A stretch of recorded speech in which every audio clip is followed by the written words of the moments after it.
নামাজ বড় দরকার, ইমানের আলামত, খুব কষ্টের কাজ।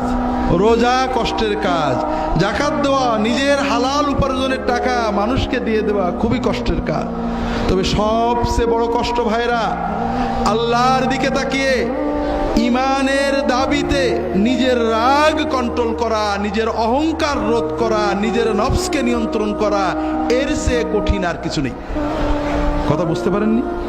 নামাজ কষ্ট, রোজা কষ্ট, না রাগের মাথায় গাল না দিয়ে চুপ করে থাকা কষ্ট। ঠিক করে কোনটা কষ্ট?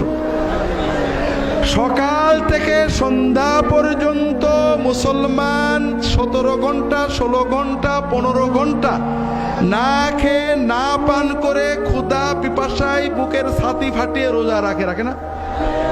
ক্ষুধা থেকে সবর করে আসে, সে গোপনে পানি খেলে কেউ দেখবে না, তারপরেও সে পানি না খেয়ে ভাত না খেয়ে কষ্ট করে না? কিন্তু ওই মুসলমানই ওই রোজা অবস্থায় একজন একটা বাজে কথা করলে হট করে রেগে খারাপ কথা বলে না? তাহলে 17 ঘন্টা না খেয়ে থাকা কঠিন, না রাগের মাথায় নিজেকে নিয়ন্ত্রণ করা কঠিন? হ্যাঁ, আপনারা বলবেন রাগ তো একটা মানে ন্যাচারাল, এ তো হুজুর কন্ট্রোল করা যায় না। এটাও একটা মিথ্যা কথা।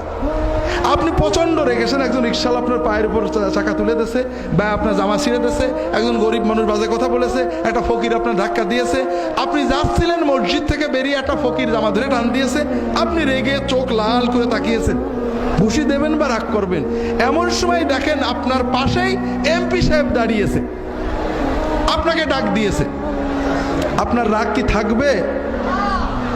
তাহলে এমপিকে দেখার কারণে আপনার রাগটা চলে গেল, ঠিক না? আপনি ঘরে বউয়ের সাথে অথবা আপনার বউ স্বামীর সাথে ঝগড়া করছে, রাগ একেবারে চোখ লাল হয়ে গেছে প্রচন্ড। এমন সময় দেখেন ঠকঠক করে দরজায় কেউ কি করছে, ঠকঠক করছে, নক করছে।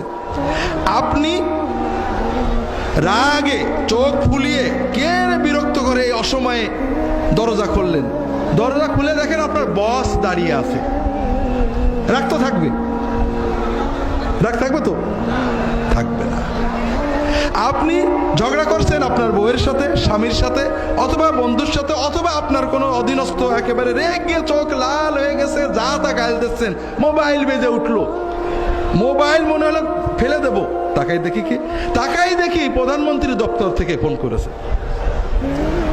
রাগ থাকবে? থাকবে না? থাকবে না? থাকবে না। তাহলে আমরা যে বলি রাগ দমন করা যায় না, এটা মিছে কথা। রাগ খুব দমন করা যায়। কথা হলো আপনি কাকে দেখে দমন করবেন?